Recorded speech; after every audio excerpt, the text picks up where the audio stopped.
Hey guys welcome back to our channel miss explainer Telugu. నేను మీ story టెల్లర్ని ఇంకొక మంచి వీడియోతో మళ్ళీ మీ ముందుకి వచ్చేసాను.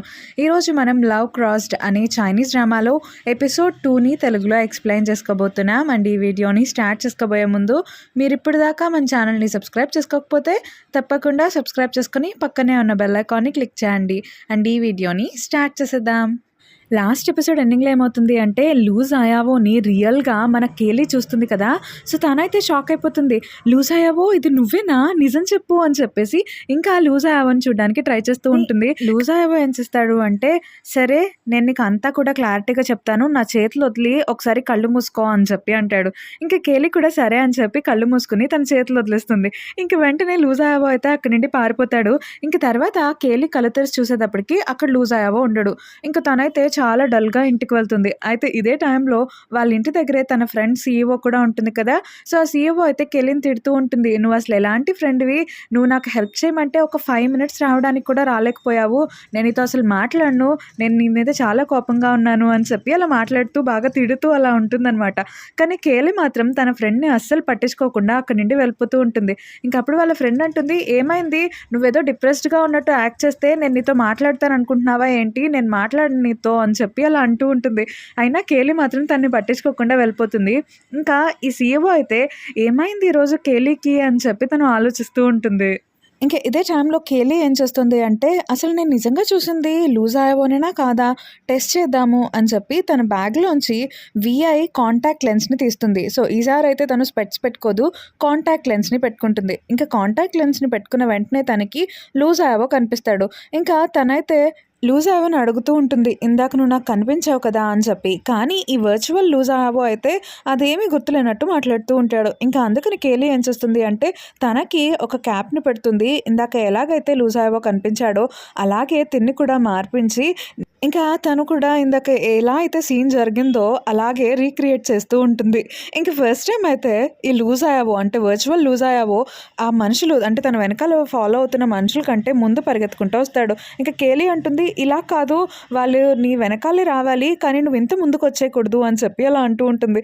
ఇంకా సెకండ్ టైం అయితే ఈ వర్చువల్ లూజ్ అయ్యావో ఆ మనుషులందరికీ దొరికిపోతాడు. ఇంకా కేలీ ఏమో ఇలా కాదని నేను చెప్పానా, మళ్ళీ రా అని చెప్పి అంటూ ఉంటుంది. ఇంకా తర్వాత లూజ్ అయ్యావో ఏం చేస్తాడు అంటే కరెక్ట్ టైంకే వస్తాడు. కానీ ఈసారి ఆ మనుషులు తన్ని పట్టేసుకుంటాడేమో అని చెప్పి కేలీని ఎత్తుకుని తీసుకెళ్ళిపోతూ ఉంటాడు. ఇంకా కేలీ ప్లాన్ అయితే ఇలా ఫ్లాప్ అవుతుంది. ఇంకా కట్ చేస్తే మనకి నెక్స్ట్ సీన్లో ఈ సీఈఓని చూపిస్తారు. సో సీఈఓ అయితే తన ఆఫీస్లో ఉంటుంది. ఇంకా తను ఏర్పాటు చేసిన ఒక బ్లైండ్ డేట్ అంతా కూడా ఫ్లాప్ అయింది కదా. సో అక్కడికి వచ్చిన మేల్ పార్టిసిపెంట్స్ అందరికీ కూడా కాంపన్సేషన్ కింద 50% వాళ్ళు పే చేసిన ఫీ అంతటిని కూడా వీళ్ళు ఇచ్చేస్తాను అని చెప్పి అంటారు. ఇంకా దానికి సీఈఓ అయితే ఒప్పుకుంటుంది. సో తన ఎంప్లాయీస్కి చెప్తూ ఉంటుంది, కాంపన్సేషన్ అంతా ఇచ్చేయండి, అలాగే అడ్వర్టైజ్మెంట్స్ వాళ్ళకి మనీ కూడా ఇవ్వండి అని చెప్పి వాళ్ళందరికీ చెప్తుంది. అయితే ఇదే టైంలో అక్కడికి మన కేలీ కూడా వస్తుంది. కేలీ వచ్చి నాకు 10,000 అప్పు కావాలి అని చెప్పి అంటుంది. ఇంకా ఈ సీఈఓ అయితే సరే అని చెప్పి ఫస్ట్ అనేస్తుంది. తర్వాత ఏంటి 10,000 నీకెందుకు కావాలి అని చెప్పేసి అడుగుతుంది. ఇంకప్పుడు కేలీ అంటుంది, నాకు కావాలి ఇవ్వు, నేను మళ్ళీ నీకు తిరిగి ఇచ్చేస్తాను అని చెప్పి అంటుంది. ఇంకా దానికి ఈ సీఈఓ అయితే సరే అని చెప్పి ఒప్పుకుంటుంది. కేలీకి అసలు ఈ మనీ ఎందుకంటే తను లవ్ బాయ్స్ కాన్సర్ట్కి వెళ్తున్నప్పుడు ఒక యాక్సిడెంట్ అవుతుంది కదా. సో ఆవిడ్ని హాస్పిటల్లో జాయిన్ చేపిస్తుంది. సో ఆ హాస్పిటల్ ఫీజు కట్టడం కోసమే తను ఇప్పుడు సీఈఓ దగ్గర మనీ అనేది అప్పు తీసుకుంటుంది. తర్వాత కేలీ ఏం చేస్తుంది అంటే ఆవిడ దగ్గరికి వెళ్తుంది. ఇంకా ఆవిడైతే చాలా రూడ్గా మాట్లాడుతూ ఉంటుంది. ఇంకా కేలీ ఆవిడ కోసం ఫుడ్ అనేది ఇస్తూ ఉంటుందన్నమాట. ఇంకా కేలీ చెప్తూ ఉంటుంది, నీ హాస్పిటల్ ఫీజు అంతా నేనే పే చేశాను అని చెప్పి. ఇంకా ఆవిడైతే అసలు నీ వల్లే ఇదంతా అయింది, నువ్వు రోడ్డు మీదకి ఎందుకు వచ్చావు అడ్డంగా అని చెప్పి అలా అంటూ ఉంటారు. ఇంక దానికి కేలీ ఏమో, ఏంటి నువ్వు నా వల్లే అంటున్నావు, అసలు నువ్వు చూసుకోవా, నువ్వు ఎందుకు అయినా రెడ్ సిగ్నల్ వేసినా సరే నువ్వు ఎందుకు వచ్చేసావు బైక్ మీద స్పీడ్గా అని చెప్పి ఇంకా అలా ఇద్దరు కూడా గొడవ పడుతూ ఉంటారు. ఇంకా అప్పుడు ఈ ముసలావిడ ఏం చేస్తుంది అంటే కేలీని భయపెడదామని చెప్పి తనకి తెలిసిన వాళ్ళకి కాల్ చేసినట్టు, ఓ నువ్వు కిల్లర్వే కదా, సో ఈరోజు నన్ను ఒక అమ్మాయి విసిగిస్తుంది, తను నువ్వు చంపేయి అని చెప్పేసి అలా మాట్లాడుతూ ఉంటుంది. ఇంకా అప్పుడు కేలీ అయితే ఆవిడ చెప్పే మాటలన్నింటినీ కూడా పట్టించుకోకుండా ఉంటుంది. ఇంకా అప్పుడు కేలీని అడుగుతుంది, అదేంటి నేను ఇంతలా మాట్లాడుతున్నా నువ్వు ఏం పట్టించుకోకుండా అంత ధైర్యంగా ఎలా ఉన్నావు అని చెప్పి. ఇంకా కేలీ అంటుంది, నాకు తెలుసు, మిమ్మల్ని చూస్తేనే నాకు అర్థమైంది మీరు నిజంగా ఏం మాట్లాడలేదు, ఎందుకంటే ఆ కిల్లర్ మీ అన్నయ్య అని చెప్తున్నారు. మీరే ఇంత ముసలిగా ఉన్నారు. మీ అన్నయ్య ఇంకెంత ముసలిగా ఉంటారు. సో, ఆయన నన్నొచ్చి ఎప్పుడు చంపాలి అని చెప్పి అలా మాట్లాడుతూ ఉంటుంది. ఇంక దానికి ఈ ముసలావిడ కూడా నవ్వుతూ ఉంటుందనమాట. ఇంక అప్పుడే మనకి ఎలి ఏం చెప్తుంది అంటే, "నేను ఎంత అమాయకపు అమ్మాయినో తెలుసా? మా మదర్ అయితే చిన్నప్పుడే చనిపోయారు. మా డ్యాడీ అయితే అబ్రాడ్‌లో ఉంటున్నారు. నేనేమో మా ఫ్రెండ్ వాళ్ళ ఇంట్లో ఉంటున్నాను. నాకు ఎన్ని ప్రాబ్లమ్స్ ఉన్నాయో. నేను నాకిష్టమైన లవ్ బాయ్స్ కాన్సర్ట్ కూడా వెళ్ళలేకపోయాను. ఎందుకంటే మీకు యాక్సిడెంట్ అవ్వటం వల్ల మీకు మళ్ళీ ఫీజు కట్టాలి" అని చెప్పి అలా ఏడ్చేస్తూ ఉంటుంది. ఇంక అప్పుడు ఈ ముసలావిడ అంటుంది, "ఇంక చాలు చాలు నువ్వు యాక్టింగ్ చేయకు. నువ్వు యాక్ట్రెస్ అవ్వచ్చు తెలుసా" అని చెప్పి ఇంక తను అంటుంది, "సరే నేను నువ్వు కట్టిన ఫీజు అంతటిని కూడా నీకు తిరిగిచ్చేద్దాం అనుకుంటున్నాను. కానీ నీ వల్లే నేను ఇలా అయ్యాను కాబట్టి నేను చేయాల్సిన వర్క్ అనేది నేను చేయలేకపోయాను. సో, నువ్వేం చేస్తావు అంటే నా వర్క్ నువ్వు చెయ్యి. అప్పుడు అందులో వచ్చే మనీతో నువ్వు హాస్పిటల్ ఫీజు ఎంతైతే దాన్ని నీకు తిరిగి ఇచ్చేస్తాను" అని చెప్పి అంటుంది. ఇంక దానికి కేలి అయితే, "ఇది చాలా బాగుంది. నేను చేస్తాను. మీరు ఏం వర్క్ చేస్తారు ఇంతకీ" అని చెప్పి అలా అడుగుతూ ఉంటుంది. ఇంక దానికైతే ఈ ముసలావిడ, "నేనేం వర్క్ చేస్తాను అంటే క్లీనింగ్ చేస్తాను. నేను ఒక క్లీనర్‌ని" అని చెప్పి అంటుంది. ఇంకా అది విన్న తర్వాత కేలి అయితే, "ఏంటి క్లీనరా? క్లీనర్ అయితే మీకు ఎంత మనీ వస్తుందని? మీ వర్క్ నేను చెయ్యాలా? నేను క్లీనర్‌ని అవ్వాలా?" అని చెప్పి అలా ఏడుస్తూ ఉంటుంది. ఇంకా అది విన్న తర్వాత ఈవిడ అంటుంది, "నేను చెప్తున్నానా క్లీనర్ అయితే ఏమవుతుంది? ఏదైనా సరే వర్కే కదా! సో, విను నేను చెప్పేది. నాకు ఎక్కువ సాలరీయే వస్తుంది. నాకెంత సాలరీ వస్తుందో నీకు తెలుసా?" అని తన సాలరీ డీటెయిల్స్ చెప్తుంది. ఇంకా అది విన్న తర్వాత కేలి అయితే, "ఏంటి అంత సాలరీయా? అంటే నా సాలరీ కంటే మీకు 5 టైమ్స్ ఎక్కువ వస్తుంది. క్లీనింగ్ చేయటం వల్ల అంత వస్తుందా? అయితే నేను చేస్తాను" అని చెప్పి అలా అంటూ ఉంటుంది. ఇంకా అప్పుడే ఈ ముసలావిడ అంటుంది, "యాక్చువల్‌గా దీనికి డబుల్ వస్తుంది. కానీ నువ్వు నా బదులు వర్క్ చేస్తున్నావు కాబట్టి నీకు హాఫ్ నాకు హాఫ్" అని చెప్పి అంటుంది. ఇంక దానికి కేలి కూడా ఒప్పుకుంటుంది.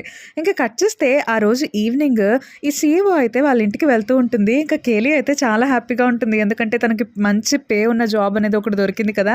ఇంకా అందుకని తను గెంతులేస్తూ ఉంటుందన్నమాట. ఇంకా అప్పుడే ఈ సీఈఓ అడుగుతుంది, "ఏంటి అంత ఆనందంగా ఉన్నావు? ఏమైంది? అవును నువ్వు అసలు మనీ ఎందుకు తీసుకున్నావు నా దగ్గర?" అని చెప్పి అడుగుతుంది. ఇంక దానికి కేలి అంటుంది, "ఇప్పుడు ఎందుకులే నేనెందుకో తీసుకున్నాను. నేను చెప్పలేను" అని చెప్పి అంటుంది. ఇంక దానికి సీఈఓ అంటుంది, "ఏంటి మళ్ళీ ఆ ముసలావిడని యాక్సిడెంట్ చేసావు కదా! తన ఫీజ్ అంతా నువ్వే కట్టావా?" అని చెప్పి అడుగుతుంది. ఇంక దానికి కేలి, "అవును. అయినా సరే తను చేసే వర్క్‌లో నా గురించి చెప్పింది. తను నాకు పే చేసేస్తుందంట మనీ అంతా" అని చెప్పి అంటుంది. ఇంక దానికి సీఈఓ అయితే, "ఏంటి మొన్న కూడా అలాగే చెప్పిందన్నావు కదా! తను ఇప్పటికి పే చేసిందా? చేయలేదు కదా! నువ్వు ఎందుకు తనని నమ్ముతున్నావు" అని చెప్పి అంటుంది. కానీ కేలి అంటుంది, "లేదు ఈసారి తను చేసే వర్క్ నేను చేస్తున్నాను. నాకు హాఫ్ తనకి హాఫ్ పే వస్తుంది" అని చెప్పి అలా మాట్లాడుతూ ఉంటుంది. ఇంక ఈ సీఈఓ కూడా సరే అని చెప్పి ఇంక వీళ్ళిద్దరూ కూడా ఇలా డిన్నర్ అనేది చేస్తూ ఉంటారు. ఇంక తర్వాత రోజు మార్నింగ్ అయితే కేలి తన కాంటాక్ట్ లెన్స్‌ని పెట్టుకుంటుంది. ఇంక తనైతే లూజ్ అయావో తన పక్కనే ఉన్నట్టు వీళ్ళిద్దరూ కలిసి వెళ్తున్నట్టు అలాగా తను ఊహించుకుంటూ తన వర్క్ అనేది వెళ్తుంది.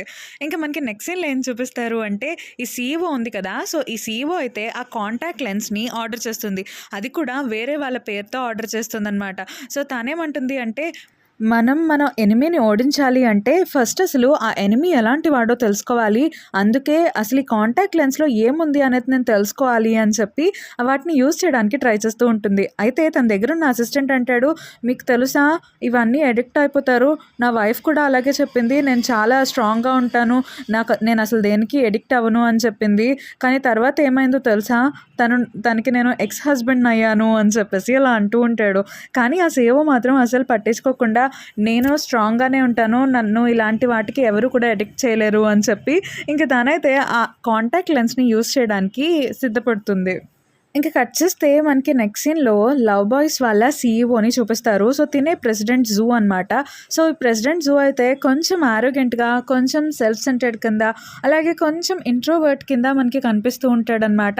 సో, తననైతే ఒక ఇంటర్వ్యూ చేస్తూ ఉంటారు. అసలు ఈ Y4 బాయ్స్ అందరినీ కూడా చాలా ఫేమస్ అయిపోయారు కదా! వీళ్ళ గురించి మీరేం చెప్తారు అనేటప్పటికి ఇంకా ఈ ప్రెసిడెంట్ జూ అంటాడు, "ఈ Y4 బాయ్స్ అందరూ కూడా ఫేమస్ అవుతారు. అవును ఎందుకంటే వాళ్ళ సోల్స్ అనేవి ఇక్కడ ఉన్నాయి. సో, సోల్స్ అంటే ఆత్మ అనమాట. వాళ్ళు నిజంగానే ఉన్నట్టు ఈ అమ్మాయిలందరూ ఊహించుకుంటున్నారు కాబట్టి వాళ్ళందరికీ కూడా ఎంటర్‌టైన్‌మెంట్ అనేది ఉంటుంది. అండ్ ఇంకా మేము ముసలి వాళ్ళకి హెల్ప్ చేయడానికి అలాంటి వాళ్ళకి కూడా అంటే ఎంటర్‌టైన్‌మెంట్ అనేది క్రియేట్ చేయటం కోసం ఇంకా క్రియేట్ చేస్తాము" అని చెప్పి అలా అంటూ ఉంటారు.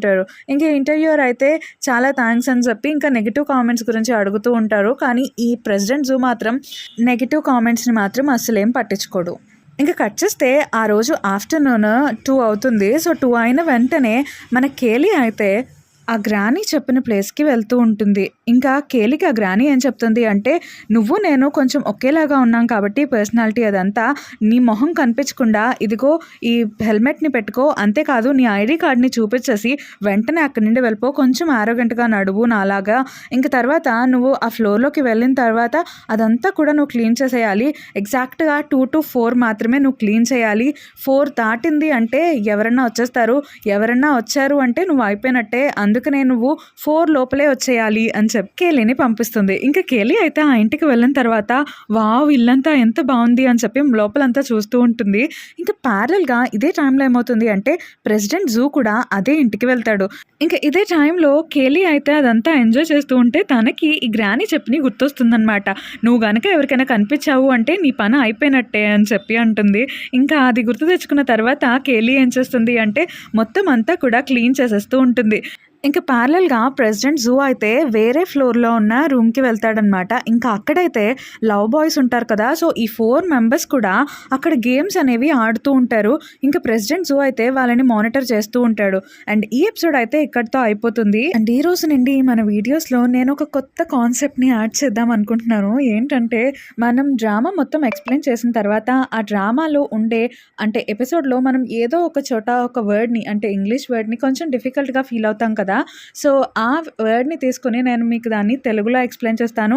దాని మీనింగ్ కూడా చెప్తాను. అలాగే దానికి ఎగ్జాంపుల్స్ కూడా చెప్తాను. సో, దాని ద్వారా ఏమవుతుంది అంటే మనకి డ్రామాస్ చూడటం వల్ల ఎంటర్‌టైన్‌మెంట్‌తో పాటు మన ఇంగ్లీష్ కూడా ఇంప్రూవ్ అవుతుంది. సో, మీకు కనుక ఈ థీమ్ నచ్చకపోతే మీరు ఫ్రీగా అంటే స్కిప్ చేసేసుకోవచ్చు. లేకపోతే వీడియో తీసేయొచ్చు ఎక్స్‌ప్లనేషన్ అయిపోయిన తర్వాత. లేదంటే you are feel free to watch. And నేనైతే ఏమనుకుంటాను అంటే మనం ఏది చేసినా సరే దానిలో మనం ఎంతో కొంత నేర్చుకోవాలి అని నేను భావిస్తాను. సో, మీకు కూడా ఇది యూజ్‌ఫుల్ అని నేను భావిస్తున్నాను. సో, స్టార్ట్ చేద్దాం. ఈ ఎపిసోడ్‌లో నేను మీకు ఎక్స్‌ప్లెయిన్ చేద్దాం అనుకుంటున్న వర్డ్ పేరొచ్చేసి రెబ్యూక్ అనమాట. సో, ఇది అంటే కొత్త వర్డ్ ఏమీ కాదు. అంత టఫ్ కూడా కాదు. కానీ కొంతమందికి తెలీదని నేను భావిస్తున్నాను. సో, అందుకనే ఈ వర్డ్ మీనింగ్ అనేది చెప్తున్నాను. సో, ఈ సెంటెన్స్ ఎప్పుడొస్తుంది అంటే మన ప్రెసిడెంట్ జూ ఉన్నాడు కదా! సో, తనకి లవ్ బాయ్స్ మీద కొంతమంది ఆన్‌లైన్‌లో నెగెటివ్‌గా మాట్లాడుతూ ఉంటే అప్పుడు తన సెక్రటరీ ఈ ప్రెసిడెంట్ జూకి చెప్తుందనమాట. సో, ఇలాగా మన మీద చాలా నెగెటివ్ ఇంప్రెషన్ వచ్చింది. మరి మీరు తననేమన్నా చేస్తారా అన్నప్పుడు ప్రెసిడెంట్ జూ అంటాడు, "నాకు తన్ని మందలించాలనే ఉద్దేశం అయితే లేదు" అని చెప్పి అంటాడు. సో, ఆ సెంటెన్సే but I don't intend to rebuke him. So, rebuke అంటే ఏంటి అంటే మందలించటం అనమాట. అంటే తిట్టడం ఇలాంటి వాటన్నిటిని కూడా రెబ్యూక్ అంటారు. ఫర్ ఎగ్జాంపుల్ స్కూల్లో టీచర్ స్టూడెంట్స్‌ని ఏదైనా తప్పు చేసినందుకు తిట్టారు అనుకుందాం. సో, అప్పుడు మనం ఎలా చెప్పొచ్చు అంటే teacher rebuked him for doing nuisance in the school అలా చెప్పొచ్చనమాట. సో, రెబ్యూక్ అంటే మందలించటం లేదా స్కోల్డ్ తిట్టడం. సో, ఇలా వస్తాయన్నమాట. సో, ఇది ఇవాల్టి వీడియో. మీకు గనుక ఈ వీడియో నచ్చితే తప్పకుండా లైక్ చేయండి, షేర్ చేయండి, కామెంట్ చేయండి. అలాగే మన ఛానల్‌ని సబ్స్క్రైబ్ చేసుకోవడం మాత్రం మర్చిపోకండి.